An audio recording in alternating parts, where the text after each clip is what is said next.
And I think that was the biggest tragedy that I ever faced. This is not going to be my story. I'm not gonna tell people I quit. I'm gonna figure this out. That's when that happened, Matt. A way that you can cut the time in half to success is by reverse engineering something that someone else has already done. Mentors, there's no formality. Like, you're not going to meet somebody on the subway and say, hey, do you want to be my mentor? And that's how it kind of goes down, right? For me, the biggest shift in my business in that 3 years was this mic.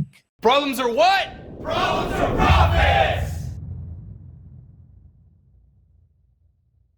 All right, welcome to the Problems or Profits podcast. Today's episode, we have special guest Jazz Takhar, and I'm so excited to have Jazz on today. He is an amazing author, podcast host himself, and the owner of Rec Canada, which is one of the largest real estate brands in Canada. So really excited to have Jazz on.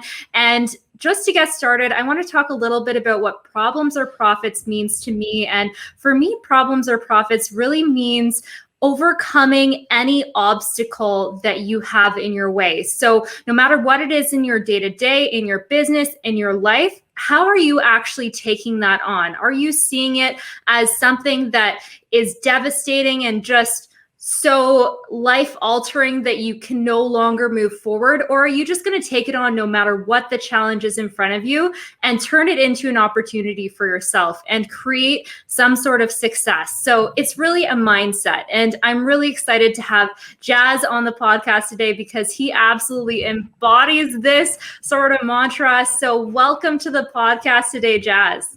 Rebecca, thank you so much for having me, and an amazing job on my last name. Not everyone gets it. I've heard Takhar, Takhar, and the way that you pronounce it, it was perfect. I think you did a better job than Matt could have done. Just kidding, Matt. I love you, buddy. It's nice to see. It's nice to see your face and hear your voice. We've done this a few times in the past in different type of mediums, i.e., the Instagram lives. Just had you on my podcast. Actually, it's coming out this coming Wednesday. Your podcast is coming out this coming Wednesday, so I'm very excited for my viewers and my listeners, my community, my network to hear your story. But big kudos to you guys, because as a fellow content creator, I know how tough it is to book guests, think about topics, then actually do the recording, and then actually put it out and do it consistently. So just a massive kudos and congratulations for you guys. Not only does our country need more of it, the world needs more of it, and spreading the positivity is the virus that I like. And so thank you for doing that. Awesome. Yeah, really appreciate that, Jazz. And so we love to start these off with just a few warm-up questions. So our first warm-up question for you is, what's the most expensive thing you've ever broken? The most expensive thing I ever broken was probably my car. I got hit a couple of times in my car, and I would say that was probably the most expensive thing that I've ever broken. Awesome. And my next warm-up question for you here, Jazz, is if you had $1 million and only 24 hours to spend it, after those 24 hours, the $1 million disappears, what would you do with that $1 million? Well, this might be the boring answer, but I would buy real estate with it. And no kidding. Like, that's the first thing I'm going to do is I'm going to put that down as a down payment so my two little boys, 7-year-old and 5-year-old, can make use of it for generations upon generations to come. Nice. I like it. All right. And then final warm-up question here is, why are you you? Well, I think the day that I was a little twinkle in my dad's eye, and him and my mom did the thing that they needed to do, the DNA that was given to me. I am very, very grateful and blessed for it because I was, my cup got filled long time ago. My cup of gratefulness and feeling blessed every single day, even at the time of this recording. I mean, a lot of people are going through some very tough times, but I've always had a lot of love in my life. My two older brothers, my parents, everyone's still here, and my wife and my two kids. I mean, if they're healthy, I know I'm good to go try to take over the world in the business sense, anyways. And I think a big part of me is because of the DNA that I was given. Nice. Yeah, I appreciate that. And so the first thing I'd like to just kind of explore with you here is your backstory and getting started in entrepreneurship. I don't know intimately your backstory, but you, this would be the first time ever. So I suspect that there was a few bumps along your entrepreneur journey, because there hasn't been a single entrepreneur I've met up until this point that's like, oh, it was smooth sailing day one, never encountered a problem. So I'd love to hear, how did you get started in actually, becoming a real estate agent, then building out a team, then really committing to building a brand? Because I think that those are probably three different entrepreneur journeys, really. Yeah, for me, it was quite easy. I'm an overnight success, and no, I'm sure that's what your listeners want to hear. But look, for me, at 12 years old was the first time I ever got paid to do something, and for me, it was a paper route. I knocked on doors and had got people to sign up and subscribe to both the Toronto Star and the Toronto Sun, and I just loved the freedom it gave me. Like, I did work, I knocked on doors, and for like overall people were nice. I obviously had some encounters where people like stopped knocking on my door and dogs chasing me and all that kind of stuff. But once I got paid for it, I was like, oh, this is so cool. Like, it wasn't really that hard. I knocked on doors, delivered papers, I got paid for it, and my parents never asked me for the money. They said, do what you want. My father tried at that age to teach me, like, put away a little, but I'm 12 years old. Like, I was into Mortal Kombat, Street Fighter, arcades, some hockey cards. I didn't really get into it as much as people are into it right now. But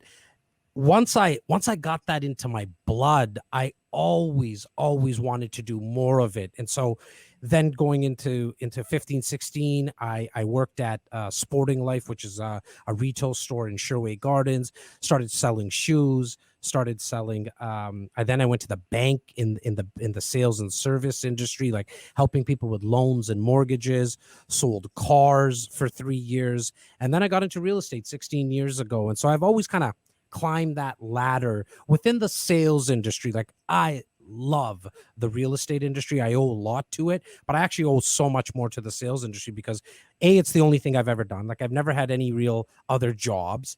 It's kind of what, like, the talent that I was given. Even before my newspaper route at 6 and 7, I was the kid like frantically putting up my hand to help the teachers with a book fair or selling ornaments. Not that we celebrated Christmas, but I just wanted to, I guess, get out and meet people. And so that's always followed me along through my journey. But 16 years ago is once I got into real estate, and that had a lot to do, actually, within a 30-day period. When I was in the car business, I sold 4 cars to real estate agents, and I'm looking through their credit application. I'm like, holy crap, these guys make some pretty good money. It's kind of the, if not the most expensive product or service that someone's going to invest in. It's definitely one of the top.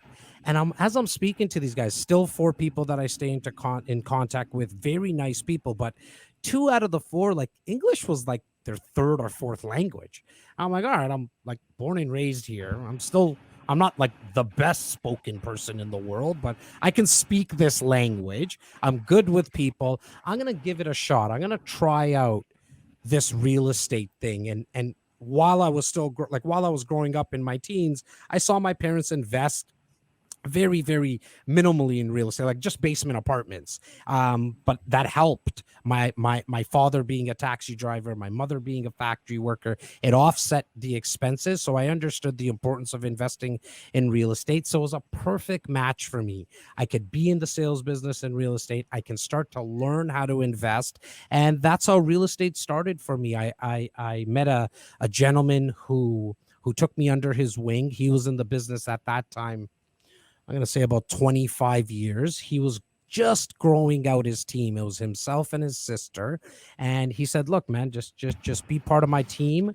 I'll teach you everything I know. And within 2 to 3 years, you'll be able to start doing this on your own. And that's when I met my second mentor. My first one was in car sales, but that's when this gentleman took me under his wing, and him and I became business partners like a couple of years after that. He sadly passed away 3.5 years ago. He was my third older brother, my business partner, and that was by far the biggest. You called it a bump, Matt, and I think that was the biggest tragedy that I ever faced, because I lost not only my business partner, lost the face of the company at that time, but lost my older brother, my best friend at that time. And that's when I really had to sit back and think where I was going to start to move this brand that is now REC, which stands for Real Estate Center. I have a current business partner as well. God bless his soul. He's just an amazing person.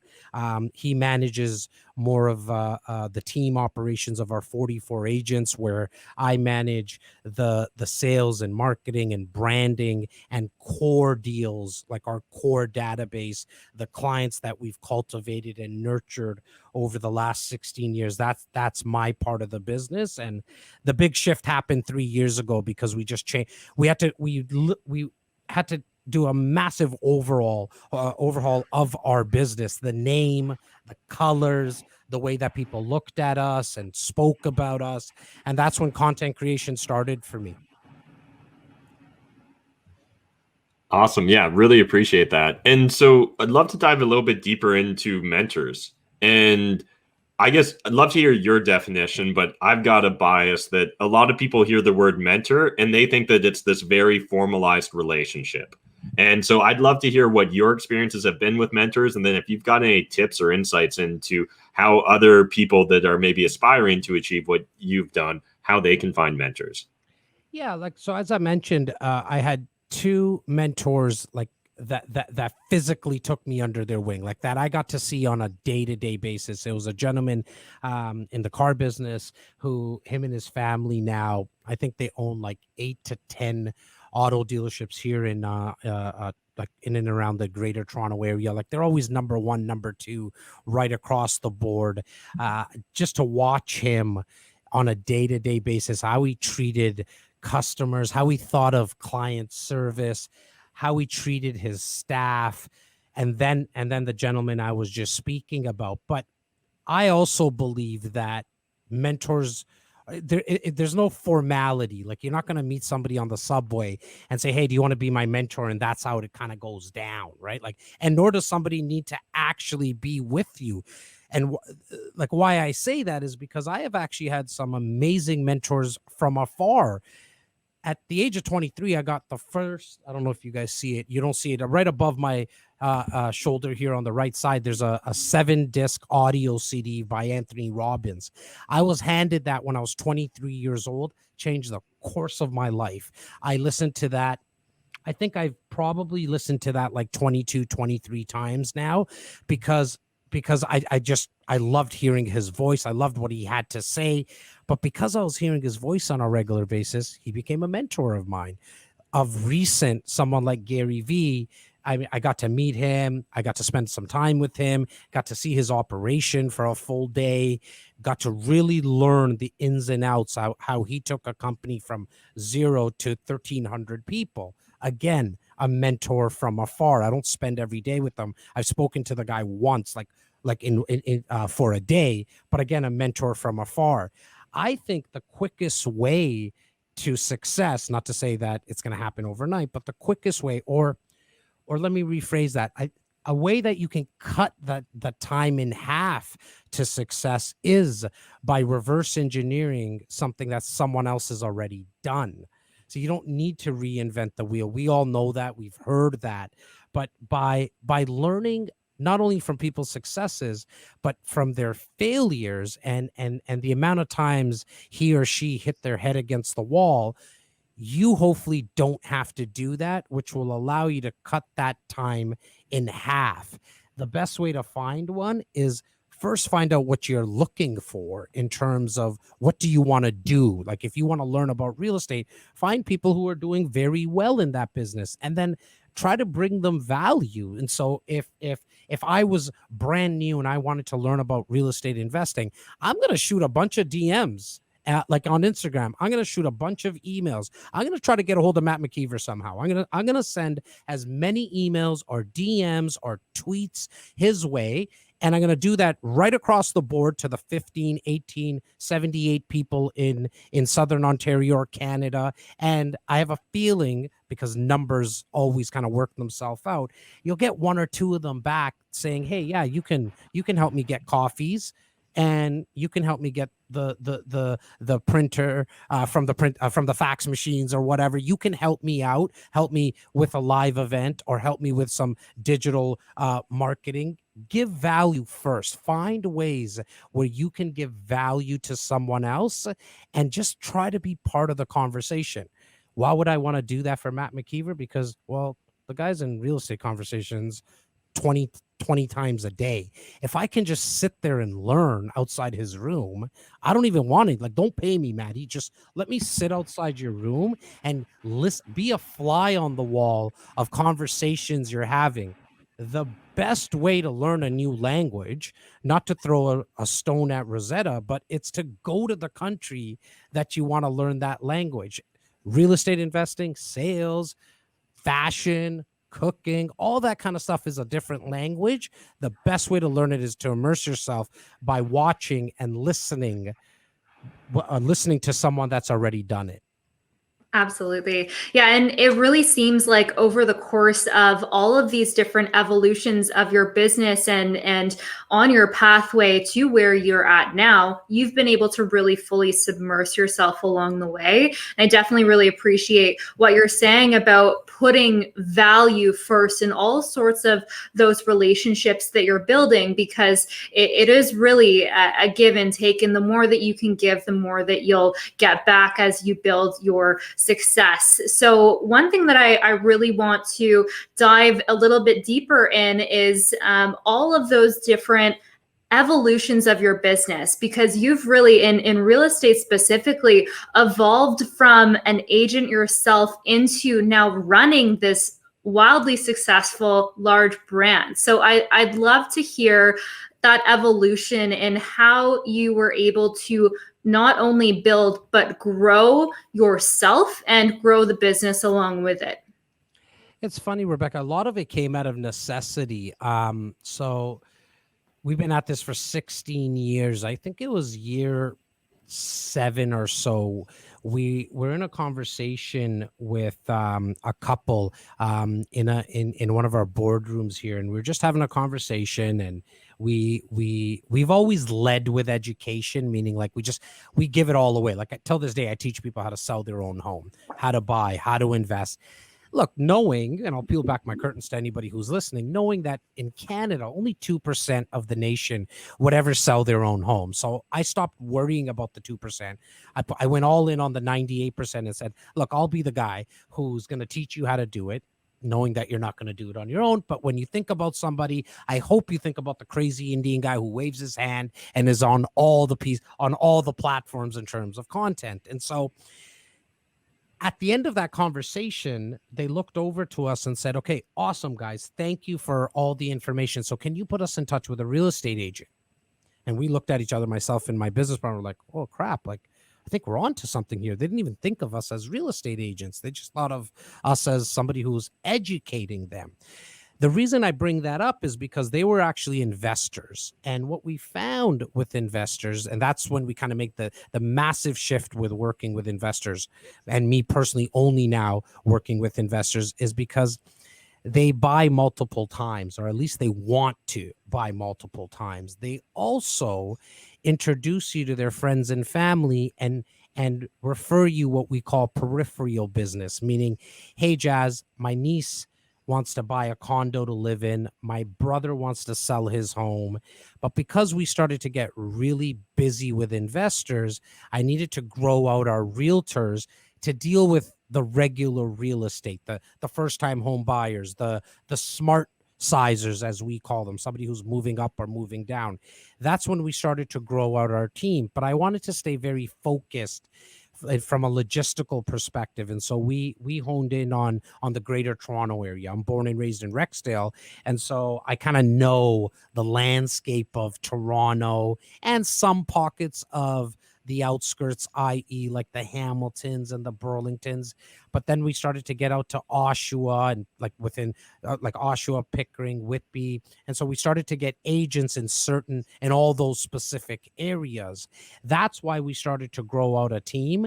And then we needed support staff just to help. So I've always had an assistant, but we needed someone to take care of our agents. And so we, again, just out of necessity, we hired on a client service manager, we hired on team operations, we hired on a director of real estate concierge services. And then 3 years ago, once I started content creation, that's when I realized I need my own media squad. So now I have 7 media squad members that include 3 videographers / editors, a graphic designer, and 2 animators and a copywriter. Like, I have this nostalgia around cartoons, so I'm trying to build a bunch of, like, you'll see Matt and Rebecca in cartoon form soon once I get this content, because I believe in repurposing content so much. But yeah, so most of my team grew out of necessity because we were getting a bunch of referrals. I decided that I'm going to do all my business from this table.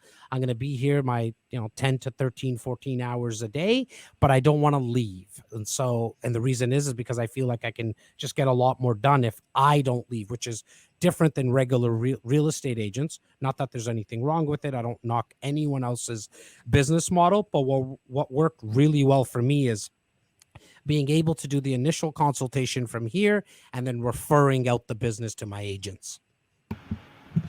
Awesome. Yeah, appreciate that. And I'd love to explore the transformation that, was forced upon you back in 2017 then. And obviously losing a business partner in even the best of circumstances isn't easy, but like losing them to death is obviously a inflection point for a lot of business owners. So love to explore just how you approach that. Did you know no matter what, I'm going to keep growing this and I'm going to build this into something? Was there a moment of doubt? What did that look like? Oh, well, I mean, it's funny that you asked, was there a moment of doubt? Because like, I remember it like it was yesterday. So he passes away very, very tragically. And 3 to 4 weeks later, one of our biggest referral sources, because of the way that he passed away, they were a little unsure of branding and our message and decided that it wasn't a good fit anymore. I mean, we're all working together now. Everything's kosher at this point, but at that point, it wasn't a right fit. And I understood from their perspective as well. But that all happened in a 3-week period. And the day that I got that call, still like trying to figure out this guy's death and trying to figure out all those emotions.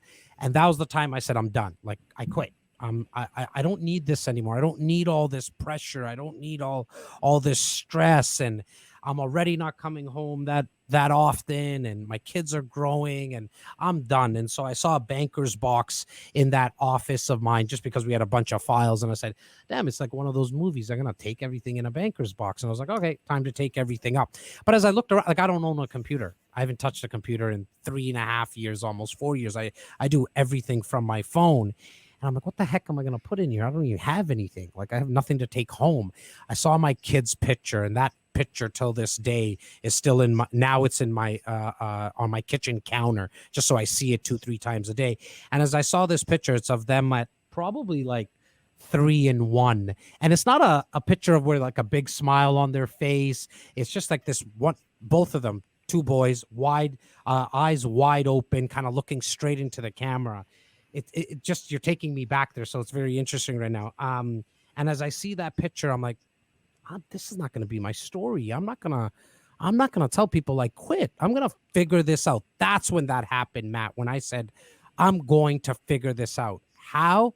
I have no clue, but I have a strong enough why. And the why is my 2 boys will not think their dad quit when things got really, really bad. That became the why. Now, what happened on after that was a complete obsession, and that still sticks to me till this day. Because now the obsession is, how much can I grow? How much can I grow other people? I came back to this office. At that time, I was in Mississauga, but I came back to the head office.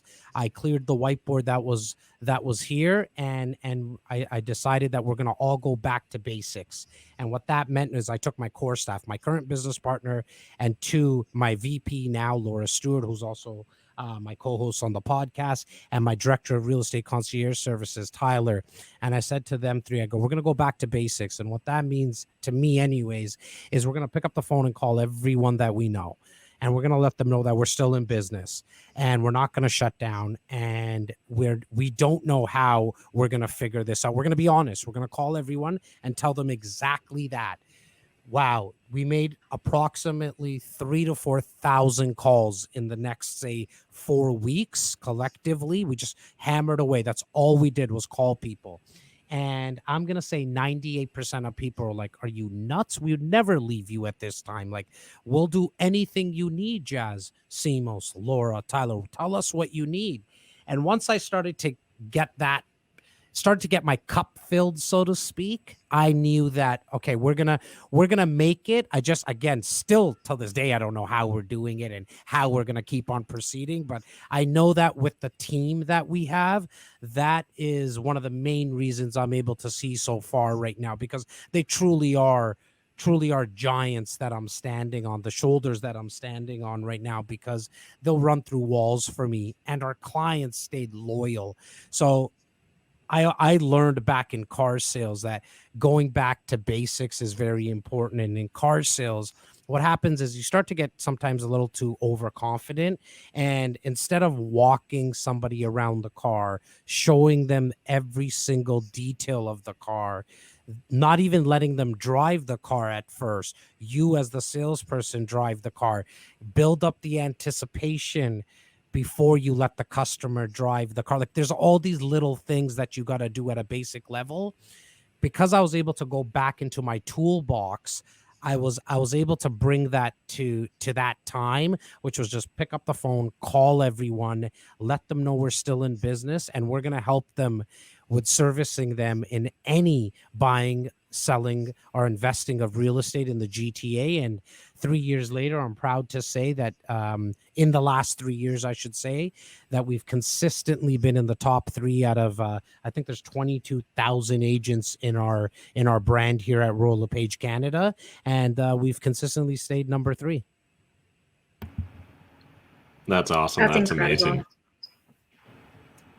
Absolutely. Well, Jazz, one thing that I'd really like to dive a little bit deeper there with you is you just have such an incredible motivation and drive behind you. And I think a lot of that comes from you allowing other people to be your driving motivation, like the people that you're working with, your kids, and everyone in your area. Like, you've put yourself into a position where you're doing it for something bigger than just yourself. And I love that you're really striving towards these big, audacious goals. And even that reflection on how you're standing on the shoulder of giants. I think that there's a lot that can be said from that. And everything that you're working towards accomplishing now, how can you continue to grow, and what's next for you in this evolution of your business?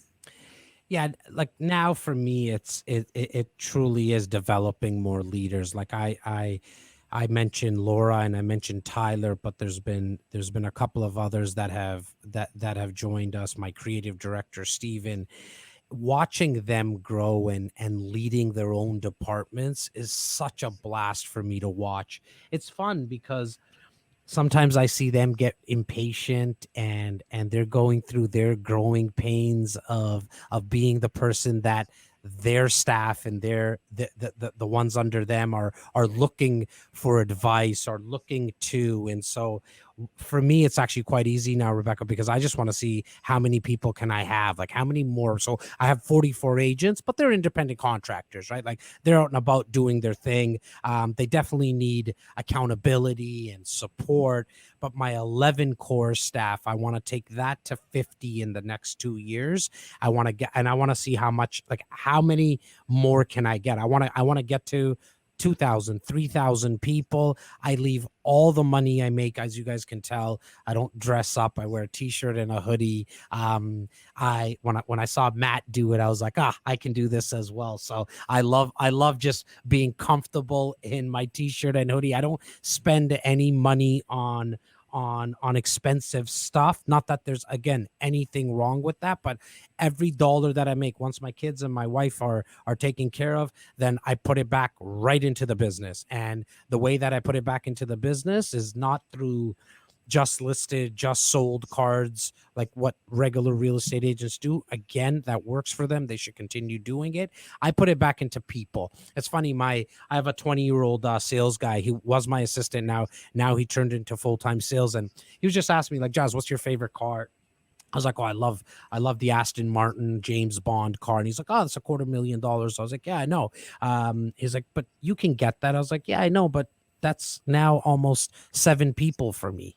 Like, I don't want the car. The car's not, it doesn't, like, the novelty wears off too quickly for me. Like, it's just, I don't get excited about it. Right. And so for me, 7 more people excites the crap out of me. Like, I love hiring people. I love bringing them on, the collaboration, the brainstorming, how much more we can actually accomplish. And for me, that only happens through scaling through people. And so to answer your question again, Rebecca, it all comes down to, I know in perpetuity, I'm going to keep on growing. It might not just be in the real estate business. Like, yes, I love what I've done here at REC, what my partner and I, what my team and I have done here at REC, but this is just a part of me. I have tons of things that I want to fail at, because I know every single time I fail, I'm that much more closer to success. And it's not really a play on words. It's like you have to fail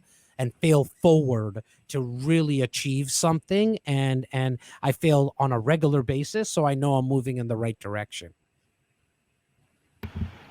And so, building upon the concept of failing forward, Jazz, I guess any recommendations or words of encouragement for people that maybe that doesn't come as second nature? Because I think it's something that we often hear about on podcasts, and yet at the same time, like, I'm sure you've got it on your team too. We've got a new crop of young people joining our team every year, and there's some that actually get what we mean by that, and there's others that just kind of nod along, right? And they're like, sure, yeah, you gotta make some mistakes every now and then. And then there's others that are actually, I view it almost as falling in love with the process.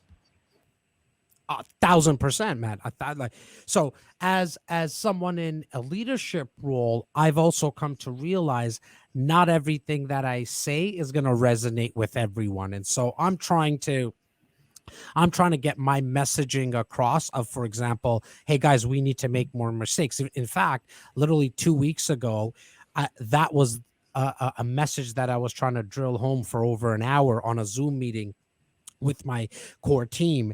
And I know there's a couple of people who were doing exactly what you're saying. Like, Jazz, you always talk about this. Like, yeah, right. If I fail, you're going to get rid of me, or I'm not going to feel good about myself. So I'm okay with that. And those people might not be on the bus for too long, right? I always tell my people, like, look, get on the bus and we're going to figure it out. As long as you work and we're going to have a lot of fun, you're allowed to move seats on the bus. Like, every person out of the 11, the job and the role that they're in now was not the job or the role that they came here for.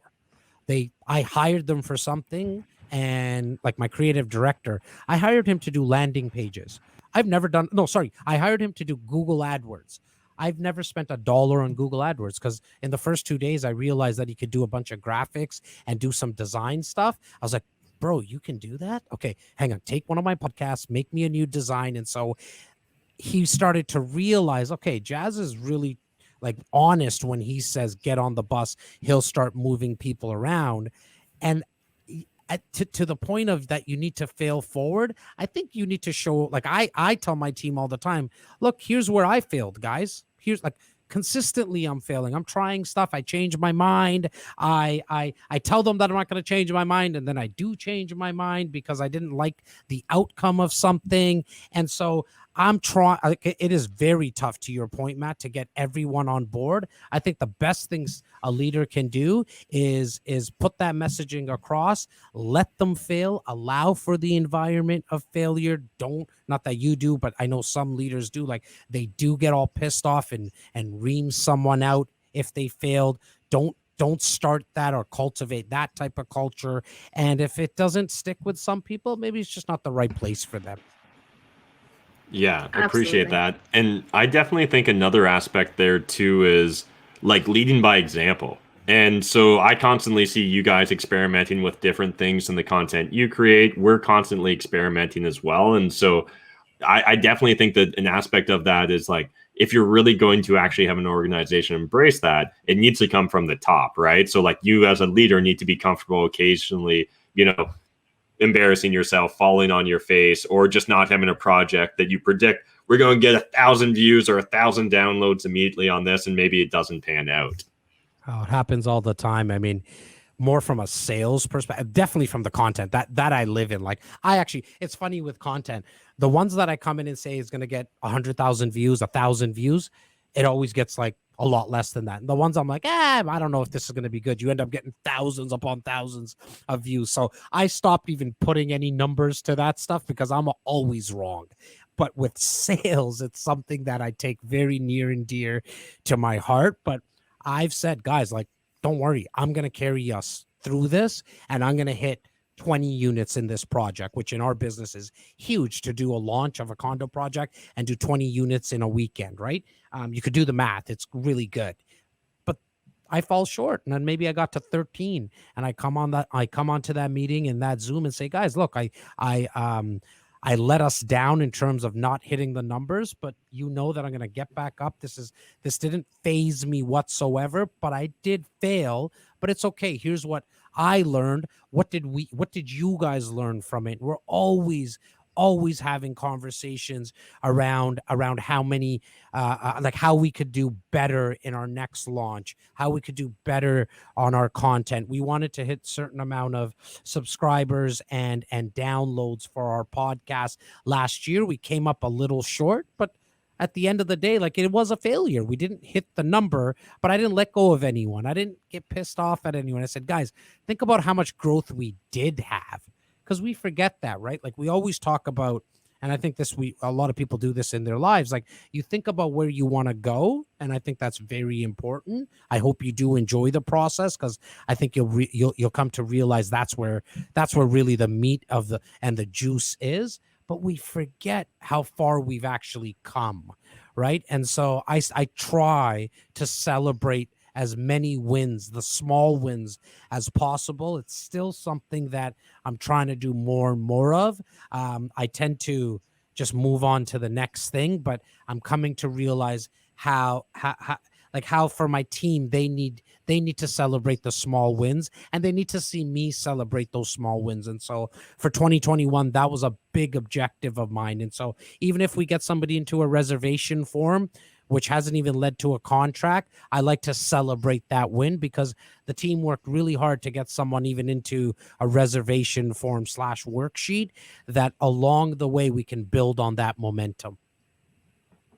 Absolutely. Yeah, I really appreciate that, Jazz. And there's so much evolution in what you're doing too. So given that it seems like you're definitely that type of entrepreneur where you see a lot of opportunity, both in people and in just general things that are going on in the environment, in business and society. So what is the next problem that you see that you just haven't had an opportunity to solve, or that there is some sort of realm that you could absolutely go down if you had the time?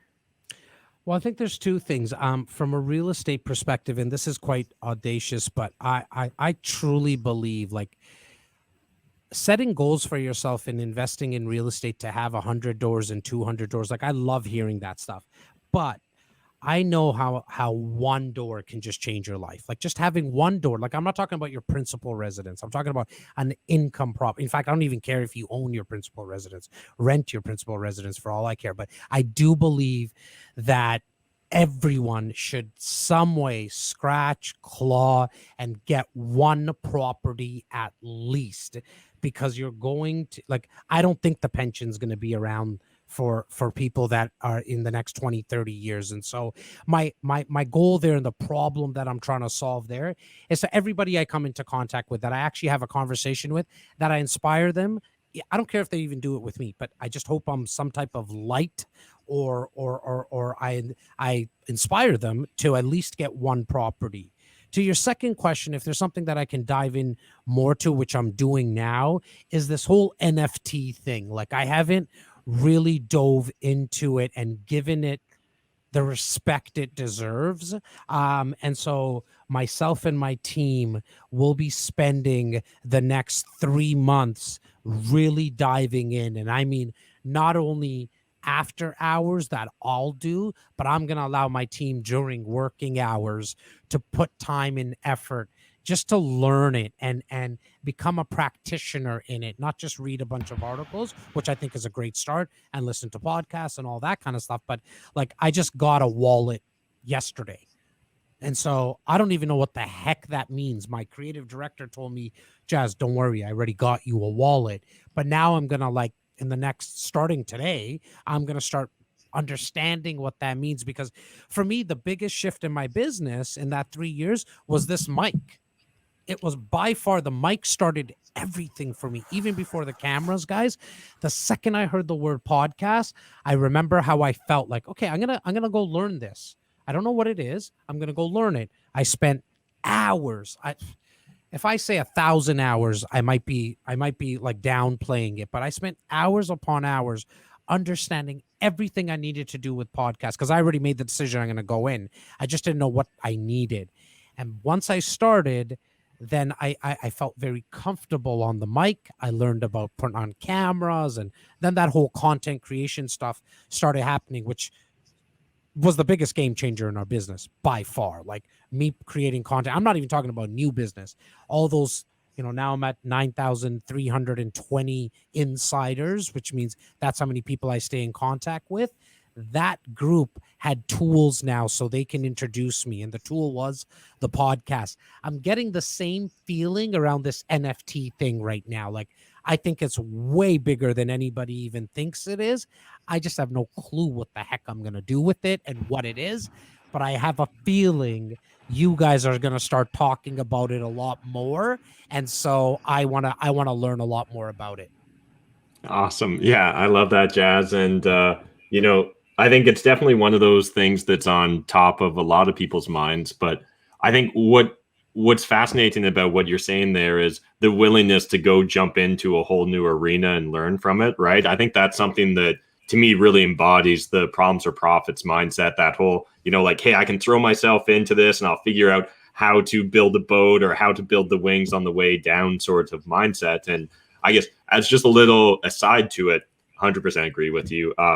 Right now, we're making big changes in a lot of our business practices related to it. So, like, I'm doing some treasury policies for 1% of our gross revenue now, and most of my businesses are being allocated into Bitcoin.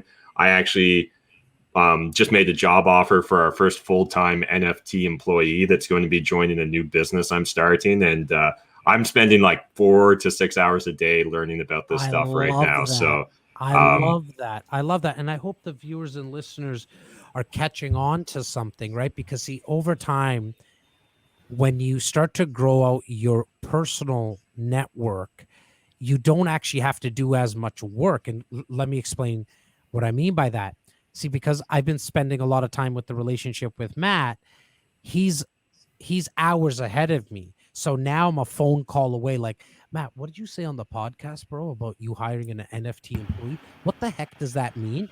See, he hit his head against the wall. He figured it out.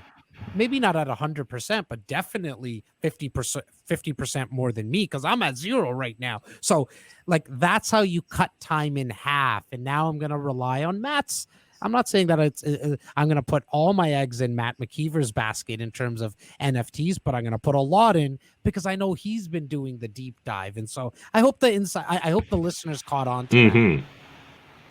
Yeah, absolutely. And again, really appreciate you making time to jump on this podcast, Jazz. Obviously, if people want to follow along with you on your journey, you're everywhere social media is there one particular channel you want to push or promote for them to find you on?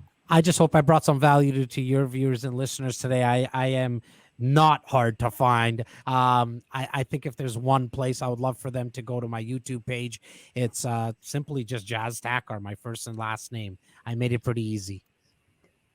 Awesome. Well, Jazz, thank you so much for joining us on today's Problems or Profits podcast episode. It was such a pleasure having you on, and I really look forward to seeing everything that you continue to accomplish as you grow and expand your business and beyond.